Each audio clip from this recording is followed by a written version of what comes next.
This isn't what we agreed to. No, it isn't, sir. Look closely. Mr. Bowman, it's just a clerical error. Clerical? This is fraud.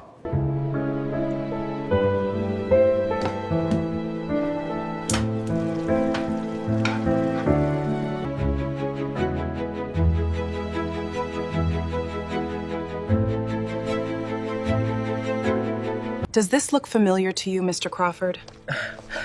That's impossible. I haven't seen that face in 40 years. Some people will always belong on the other side of the room. The billionaire's voice carried effortlessly across the ballroom, and for a moment, even the music seemed to disappear.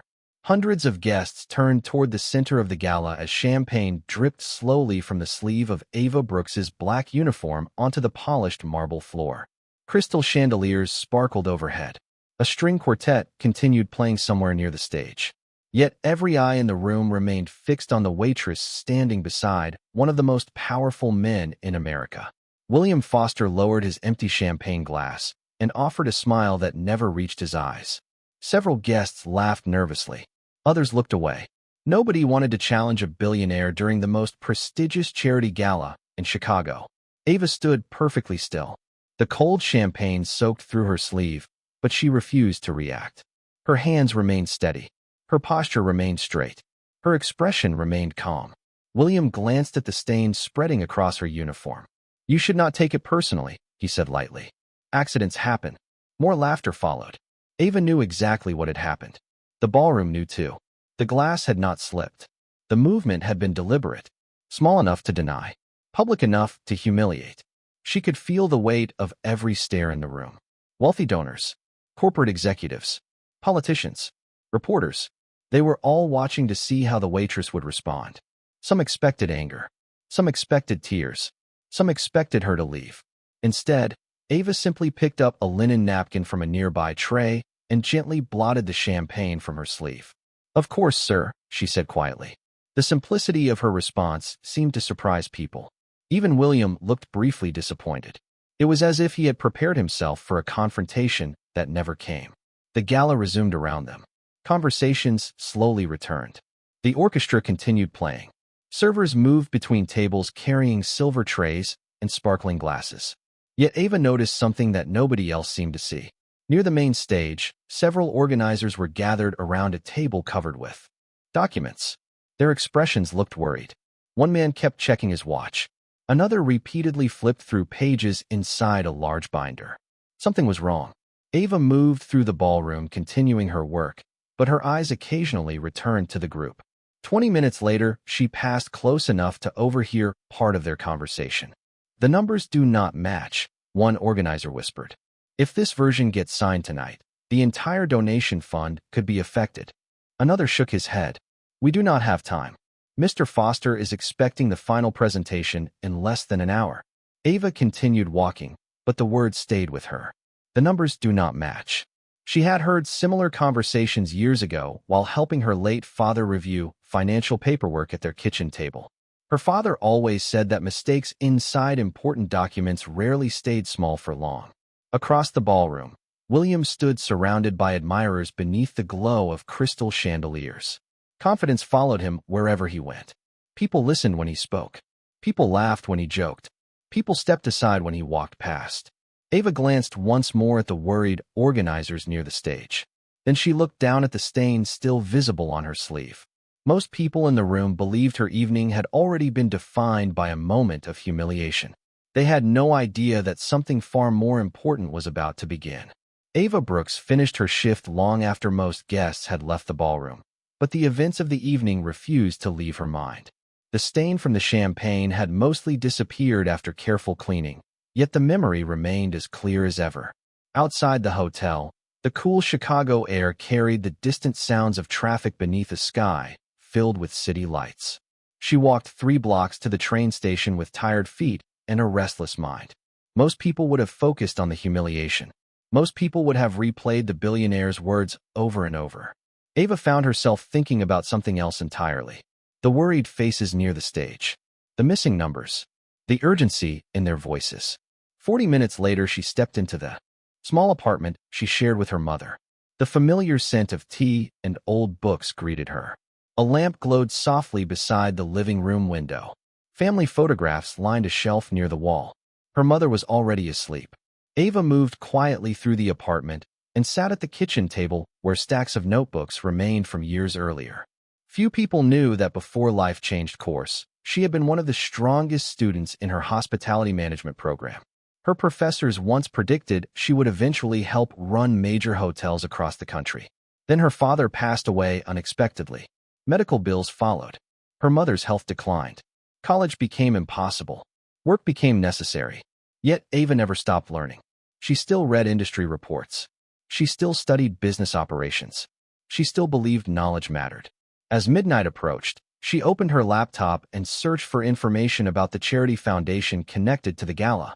Public records revealed impressive fundraising numbers and partnerships with major corporations. Everything appeared legitimate. Yet something continued bothering her. Experienced event organizers rarely looked panicked over simple paperwork mistakes. The concern she witnessed had been deeper than that. She reviewed public financial summaries connected to the foundation.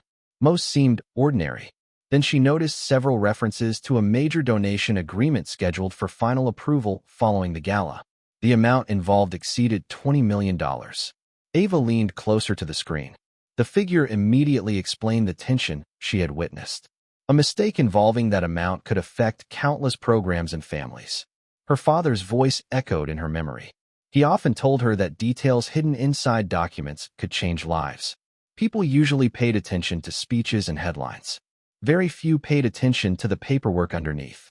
The next afternoon, Ava returned to the hotel for another shift. Preparations continued for follow-up meetings connected to the charity event. Executives moved through conference rooms carrying folders and tablets. Event staff organized remaining materials from the gala. As Ava delivered refreshments to a meeting room, she noticed a familiar binder resting unattended on a side table. The same style, the same foundation logo she had seen the night before. She did not touch it. She simply glanced at a page visible through the partially opened cover. One number immediately caught her attention. Then another. Her pulse quickened slightly. Something felt wrong. Not dramatically wrong. Precisely wrong. The kind of mistake only someone carefully paying attention would notice. Ava continued walking, but her thoughts remained fixed on those numbers. Somewhere inside the hotel, an important decision was moving forward.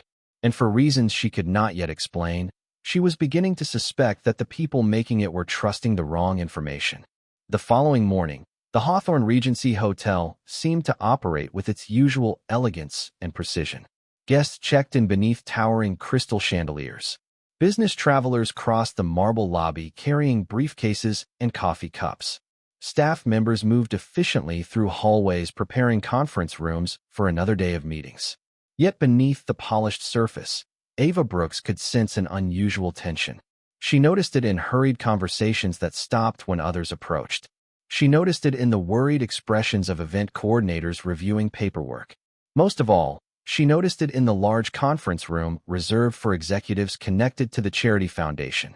Throughout her shift, people entered and exited carrying binders, contracts, and financial reports. Shortly after noon, Ava was assigned to deliver refreshments to one of the meetings. She carefully pushed a service cart through the corridor and entered the room. The atmosphere inside felt serious. Around a long table sat attorneys, accountants, foundation directors, and corporate representatives. At the center of the group sat William Foster. His confidence filled the room just as completely as it had filled the ballroom the night before. He spoke with certainty. Others listened. He reviewed figures, timelines, and fundraising projections while advisors nodded. In agreement. To most people, everything appeared under control. Ava quietly served coffee and water before preparing to leave. Then she noticed the same donation agreement she had seen the previous day. The binder lay open near the end of the table. One page remained visible for only a few seconds, but it was enough. The numbers still looked wrong. Her heartbeat quickened. She continued toward the door, yet something inside her refused to stay silent. For a moment, she remembered the champagne, the laughter, the embarrassment. The easier choice would have been to walk away and forget everything. Nobody expected a waitress to question financial documents. Nobody would blame her for staying out of it. Yet she also remembered her father sitting at the kitchen table years earlier. He often said that responsibility begins the moment you recognize a mistake that others have missed. Ava paused near the doorway. Her hand rested against the service cart. She glanced back toward the conference table. The meeting continued. Contracts were being prepared for signatures. Decisions affecting millions of dollars were moving forward. Finally, she took a breath and spoke. Her voice was calm, but clear. "Excuse me. I think there may be a problem with one of those figures." The room became silent almost instantly. Heads turned toward her. Several people looked confused. Others looked irritated. William slowly raised his eyes from the documents and stared at her. The same billionaire who had publicly humiliated her now looked mildly amused. "A problem?" he asked. A few executives exchanged smiles. Ava felt every pair of eyes in the room settle on her. The pressure was overwhelming. Yet she remained standing. "I may be mistaken," she said carefully, "but I believe one of the donation calculations does not match the supporting figures." For several seconds, nobody spoke. Then quiet laughter spread around the table. William leaned back in his chair. "And how exactly would you know that?" The question hung in the air. Ava could feel the room already dismissing her. Yet deep inside, she remained certain. The numbers she saw did not belong together. And whether anyone believed her or not, she knew she could not ignore what she had noticed. The laughter around the conference table lasted only a few seconds, but to Ava Brooks it felt much longer. Not because it hurt her feelings. She had experienced enough dismissive smiles and doubtful glances throughout her life to recognize them immediately. What unsettled her was the realization that nobody in the room seemed interested in checking whether she might actually be right. The assumption had already been made. She was a waitress. Therefore, she could not possibly understand the documents spread across the table. William Foster folded his hands and looked at her with the same calm confidence that had impressed investors for decades. "Thank you for your concern," he said. "But I think our accounting team can manage the numbers." Several people nodded in agreement. Ava could feel the conversation preparing to move on without her. Yet something inside refused to let go. She remembered the figure she had seen in the binder. She remembered the public filings she reviewed the night before. Most importantly, she remembered how precisely the totals failed to align. Not by a huge amount, not by an obvious amount, by just enough to remain hidden inside dozens of pages. "I understand," Ava said carefully. "But the donation allocation summary appears to use a different percentage than the supporting schedule." Silence followed. This time the room seemed slightly less certain. A woman seated near the end of the table glanced down at the documents. Another executive frowned and turned several pages. William's expression remained composed, but Ava noticed the briefest flicker of surprise. She had not spoken like someone guessing. She had spoken like someone who understood what she was seeing. Before anyone could respond, one of the attorneys quickly closed the binder. "We appreciate your input," he said. "You may return to your duties." The message was clear. Discussion over. Ava nodded politely. She had said what she came to say. As she guided the service cart toward the door, she heard papers moving behind her and low voices resuming around the table. Most likely they would dismiss everything she had mentioned. Most likely they would continue exactly as planned. Yet as she stepped into the corridor, a strange feeling settled over her. The story was not finished. The numbers still existed whether people acknowledged them or not. Throughout the afternoon, preparations accelerated across the hotel. Representatives from the Charity Foundation arrived for final reviews. Financial advisors entered private meeting rooms. Assistants carried stacks of folders between offices. The entire building seemed focused on completing the agreement before the end of the day. Ava continued serving guests and fulfilling assignments, but her attention kept returning to the problem she had noticed. Shortly before sunset, she was asked to deliver refreshments to an administrative office on the hotel's upper level. While waiting outside for instructions, she overheard two foundation employees speaking quietly. "The revised figures still have not been verified," one said. "The consultant is not arriving until tomorrow." The other sighed. "Tomorrow is too late. The signatures happen tonight." Ava froze. A consultant had not yet reviewed the final figures. The realization immediately increased her concern. If nobody independently verified the numbers before signing, the mistake could become permanent. She looked through a nearby window as evening light painted the Chicago skyline in shades of gold and orange. Below, the city moved normally. Cars filled the streets. People hurried home from work. Nobody knew that a decision involving millions of dollars was hours away. Ava took a slow breath. She had already been ignored once. But the more information she gathered, the more convinced she became that the problem was real. And somewhere inside the hotel, time was beginning to run out. By early evening, the hotel felt different. The elegant calm that normally defined the Hawthorne Regency had been replaced by an invisible sense of urgency. Executives moved quickly through private corridors. Assistants carried binders between conference rooms. Important guests gathered in preparation for the final signing ceremony scheduled later that night. Everywhere Ava Brooks looked, people seemed focused on one goal: completing the agreement before anyone had a chance to question it further. She continued working, but the concern inside her only grew stronger. The more she reflected on the figures she had seen, the less she believed the discrepancy was accidental. Shortly after 6 o'clock, she passed one of the event coordinators near the ballroom entrance. The woman appeared exhausted. Her phone rang constantly. Papers filled her arms. Ava hesitated before speaking. "Has anyone reviewed the donation calculations yet?" she asked quietly. The coordinator looked surprised. "Not officially," she admitted. "We are still waiting for an outside consultant." Then she sighed. "But the board wants everything finalized tonight." The answer settled heavily in Ava's mind. Hours remained before signatures would become permanent. Yet nobody with independent expertise had reviewed the final numbers. She thanked the coordinator and continued walking.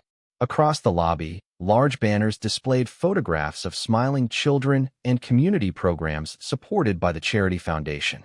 Guests admired the displays without realizing that the funding behind those promises might be based on incorrect calculations. Ava stopped near one of the exhibits and studied the photographs.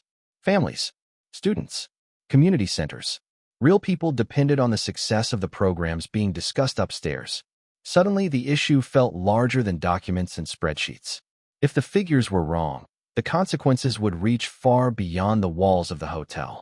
An hour later, Ava found herself once again near the executive conference area. Through partially open doors, she could hear discussions growing increasingly confident. Agreements were being prepared. Schedules were being confirmed. Several participants were already speaking as if the deal had been completed. Then she heard a familiar voice. "William Foster. We have spent months preparing for this," he said. "There is no reason for further delays." The people around him immediately agreed. Ava closed her eyes briefly. The certainty in his voice frustrated her more than the humiliation she had experienced the night before. Confidence was valuable when supported by facts. Confidence became dangerous when it discouraged questions. For several moments, she considered walking away. After all, she was only a waitress. Nobody expected her involvement. Nobody wanted her opinion. The simplest path would be to finish her shift and go home. Yet every instinct told her she could not do that. Her father used to say that character reveals itself when doing nothing becomes easier than doing what is right. As the evening progressed, guests began filling the ballroom for the final presentation. Crystal chandeliers illuminated the room with warm golden light. Soft music drifted through the air. Waitstaff moved between tables carrying refreshments. From a distance, everything appeared perfect. Yet Ava felt a growing knot of concern. Somewhere inside the stack of documents awaiting approval, a mistake remained hidden. And with every passing minute, the people responsible for finding it moved closer to signing their names. Standing near the edge of the ballroom, Ava watched executives gather around the stage. The final ceremony was approaching. Time was running out. And for the first time since she noticed the discrepancy, she realized she might soon be forced to choose between remaining silent and risking everything to make someone listen. As the ballroom filled with distinguished guests, Ava Brooks quietly stepped away from the crowd and entered a small employee changing room hidden behind the service corridor. The noise of the gala became distant the moment the door closed. For the first time all day, she found herself alone. A single overhead light illuminated the modest room. Metal lockers lined one wall. A narrow mirror reflected her tired expression. She looked down at the black uniform she had worn since the previous evening. Although the champagne stain had faded, a faint mark still remained on the sleeve. Ava gently touched the fabric. The memory immediately returned. The laughter, the silence that followed, the certainty in William Foster's voice when he dismissed her concerns. For a moment, she allowed herself to feel the weight of everything that had happened. Not anger, Not resentment. Simply exhaustion. She sat on a wooden bench and stared at the floor. Outside, preparations for the signing ceremony continued. Every minute brought the agreement closer to completion. Every minute reduced the chance of stopping what she believed was a serious mistake. Part of her wondered whether she should finally let go. She had already spoken up once. Nobody listened. She had already risked embarrassment. Nobody cared. Why continue fighting a battle that was never hers to begin with? The question lingered in the quiet room. Then her eyes settled on a photograph tucked inside her locker door. It showed her father standing beside her when she graduated high school. He wore the same proud smile she remembered from childhood. Ava stared at the photograph and felt a familiar calm begin to replace her doubt. Her father never measured people by titles. He never believed wealth made someone more important than anyone else. He often said that truth remains true whether spoken by a billionaire or by a janitor. The memory made her smile softly. She remembered long evenings at the kitchen table when he taught her how to read reports and verify figures. He used to slide documents across the table and challenge her to find errors hidden inside pages of numbers. Most people only see what they expect to see, he would tell her. The important details are usually the ones everyone ignores. Ava looked again at the faded stain on her sleeve. 24 hours earlier it had represented humiliation. Now it represented something else. A choice. She could allow another person's behavior to define her evening, or she could focus on the responsibility she felt toward the truth. Slowly she stood and walked to the mirror. The woman staring back looked tired but determined. She adjusted her uniform and took a deep breath. Through the walls, she could hear distant applause from the ballroom as guests gathered for the final presentation. The ceremony was beginning. Somewhere beyond those doors, signatures were waiting. Millions of dollars were waiting. Decisions affecting countless lives were waiting. Ava knew she possessed no authority inside those rooms. She held no executive title. Nobody expected her involvement. Yet she also knew something that many powerful people did not. The numbers were wrong. And if she remained silent now, she would spend the rest of her life wondering whether she could have prevented the mistake.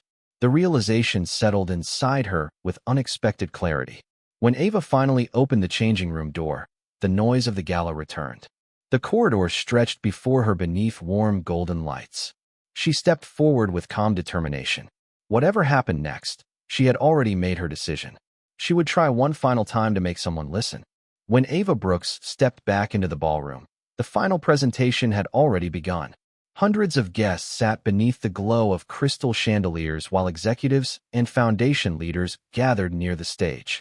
Large screens displayed photographs of community projects, scholarship programs, and charitable initiatives that would supposedly benefit from the agreement awaiting approval. Soft applause echoed through the room as speakers praised the partnership. Everything appeared polished. Everything appeared successful. Yet Ava could not ignore the growing certainty inside her. The numbers were still wrong. Near the stage, a table had been prepared for the signing ceremony. Contracts rested neatly beside silver pens. William Foster stood confidently among the organizers, speaking with donors and reporters. He looked completely certain that the evening would end exactly as planned. Ava moved carefully through the room until she reached one of the senior foundation directors she had seen earlier. "Please," she said quietly. "Before anyone signs, someone needs to verify the allocation schedule one more time." The director looked frustrated. "We already discussed this." "I know," Ava replied. "But if I am right, the percentages in the summary do not match the supporting calculations." The director hesitated. Before he could answer, a voice interrupted from nearby. "What is the issue?" Everyone turned. A middle-aged woman carrying a leather portfolio had just entered the ballroom. Several organizers immediately approached her. Ava recognized the name from earlier conversations. She was the independent financial consultant whose arrival had been delayed until the evening. Relief washed over Ava. For the first time all day, someone with the authority to examine the documents had finally arrived. The consultant listened carefully as the director summarized the situation. Then she looked toward Ava. "You noticed a discrepancy?" she asked. Ava nodded. "I believe the allocation percentages do not align with the supporting figures." The consultant studied her for a moment before extending her hand. "Show me." Around them, curiosity spread quickly. Several executives gathered nearby. The consultant opened the binder and began reviewing the pages. Ava pointed to the section that had first caught her attention. For several seconds, the consultant said nothing. She turned one page, then another. Her expression slowly changed. The casual confidence disappeared from her face. She reached for a calculator. More pages followed. More calculations followed. The surrounding conversation faded into silence. Guests noticed the unexpected pause in the ceremony. William watched from across the room, his expression shifting from annoyance to concern. Finally, the consultant looked up. "Please stop the signing process," she said. The ballroom became completely still. Every conversation ended. Every movement seemed to freeze. "There is a significant calculation error in the allocation summary," she continued. "The supporting schedules and final percentages do not match." A wave of confusion moved through the room. Several executives immediately stepped closer. The consultant continued speaking. "If these documents were signed tonight, millions of dollars would have been distributed according to incorrect figures." The words landed like a shockwave. Guests exchanged stunned looks. Foundation leaders stared at the contracts lying untouched on the signing table. Reporters lowered their phones. William Foster stood motionless. For a long moment, he said nothing at all. Then his eyes slowly shifted toward Ava. The waitress standing quietly beside the consultant had seen what dozens of executives, advisors, and donors had overlooked. 24 hours earlier, she had been publicly humiliated in front of this same crowd. Now the entire ballroom stared at her for an entirely different reason. And for the first time since the gala began, nobody was laughing. For several long seconds, nobody in the ballroom moved. The consultant's words seemed to linger in the air beneath the glow of crystal chandeliers. Guests exchanged stunned glances. Foundation directors stared at the documents spread across the signing table. Reporters quietly lowered their cameras. The celebration that had filled the room only moments earlier had completely disappeared. In its place stood a silence unlike anything Ava Brooks had experienced that evening. The independent consultant continued reviewing the figures while several accountants gathered around her. One by one, they verified the calculations. One by one, they reached the same conclusion. The discrepancy was real. The final allocation summary contained errors significant enough to affect millions of dollars in charitable funding. Had the documents been signed without correction, the consequences would have followed the foundation for years.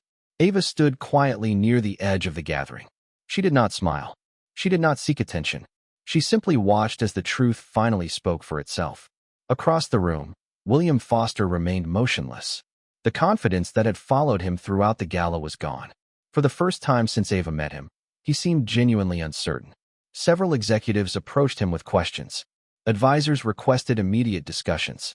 Yet William barely responded. His eyes remained fixed on the woman he had dismissed less than 24 hours earlier. The same waitress he had publicly humiliated had protected the very project he spent months promoting. The realization was impossible to ignore. Eventually, the consultant closed the binder and addressed the room. "The signing process must be postponed until corrected figures are prepared," she announced. The concern raised earlier was entirely valid. A quiet murmur spread through the ballroom. Guests began looking toward Ava. Not with pity, not with amusement, with respect. The shift felt almost surreal. Earlier, many of those same people had witnessed her embarrassment without saying a word. Now they understood that she had been the only person willing to challenge an obvious problem when everyone else preferred convenience. William slowly stepped away from the signing table. The ballroom grew quiet once more as he walked across the room. Every step seemed heavier than the last. When he finally stopped in front of Ava, dozens of people watched. No one spoke. No one interrupted. William looked at her for several moments before finally taking a breath. "I owe you an apology," he said. His voice carried clearly through the silence. The word surprised many people. Powerful men rarely apologized in public. Yet William continued. "Yesterday, and again today, I judged you before listening to you. I assumed your position determined your value. I assumed I knew more because of who I was." The room remained completely still. Ava listened quietly. There was no triumph in her expression, only calm. William glanced briefly toward the signing table before speaking again. The person who protected this foundation tonight was not one of the executives. It was not one of the consultants. It was not me. He looked directly at Ava. "It was you." Several guests lowered their eyes. Others nodded slowly. The truth of the statement was undeniable. William continued. You saw what the rest of us missed because you cared enough to pay attention when everyone else was focused on appearances. Ava felt hundreds of eyes upon her, yet the moment no longer felt uncomfortable. The attention was not really about her. It was about something larger. Accountability. Humility. The willingness to listen regardless of status. She offered a small smile. I only wanted someone to check the numbers, she said softly. A few people laughed gently, not at her, but at the simplicity of the answer. The tension inside the ballroom finally began to ease. Yet for William Foster, the lesson would remain. Because in a room filled with wealth, influence, and authority, the most important voice had belonged to the person everyone overlooked. The ballroom remained unusually quiet long after the formal announcements ended.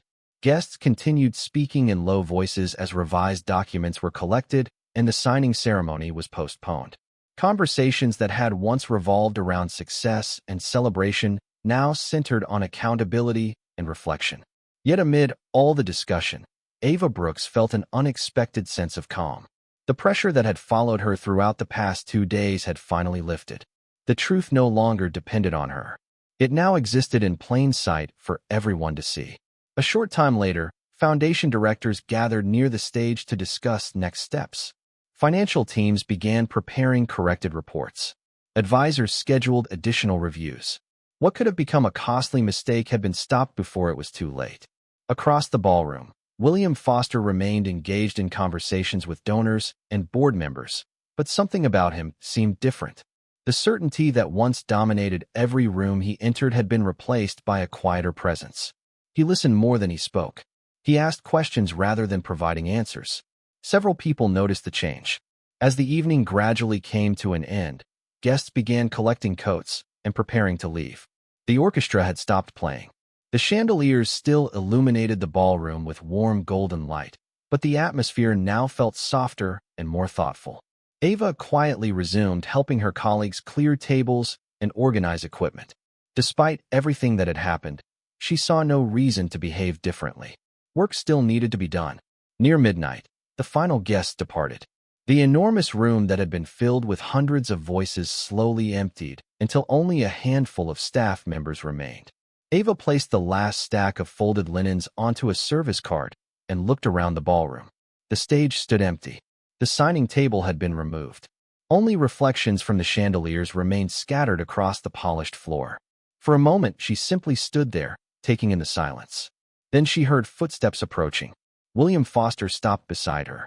Neither spoke immediately. The quiet between them felt genuine. Finally, William looked around the nearly empty room and smiled faintly. I have attended hundreds of events, he said, but I do not think I will ever forget this one. Ava looked toward the ballroom doors. Neither will I. William nodded slowly. You know, when I walked into this hotel, I believed I understood exactly who mattered in this room. He paused briefly. Tonight proved how wrong I was. Ava appreciated the honesty. She did not need anything more. No special recognition. No reward. No dramatic gesture. The apology had already been given. The lesson had already been learned. After a few moments, William extended his hand. Ava shook it. A simple gesture, yet it carried more respect than any speech could have expressed. Soon afterward, he left the ballroom. Ava remained behind for a few minutes longer. Through the tall windows, she could see the lights of Chicago stretching across the night. Cars moved through distant streets. Life continued exactly as it always had. Yet something inside her had changed. For years, she had allowed herself to be defined by circumstances, by unfinished dreams, by other people's assumptions. Tonight reminded her that dignity does not come from titles, wealth, or status. It comes from knowing who you are when nobody expects anything from you. Ava picked up her coat and walked toward the exit. As she crossed the ballroom, the last remaining lights reflected softly across the marble floor. No one applauded. No one announced her name. No one needed to. The room itself seemed peaceful now, and as the doors closed behind her, only silence remained, carrying with it the quiet satisfaction of a truth that had finally been heard. I look at these letters now and I realize how much she gave up for us. I'm just so grateful for the time we had. It's finally real. So many dreams will start here today. We kept the promise. Marcus's legacy will live on.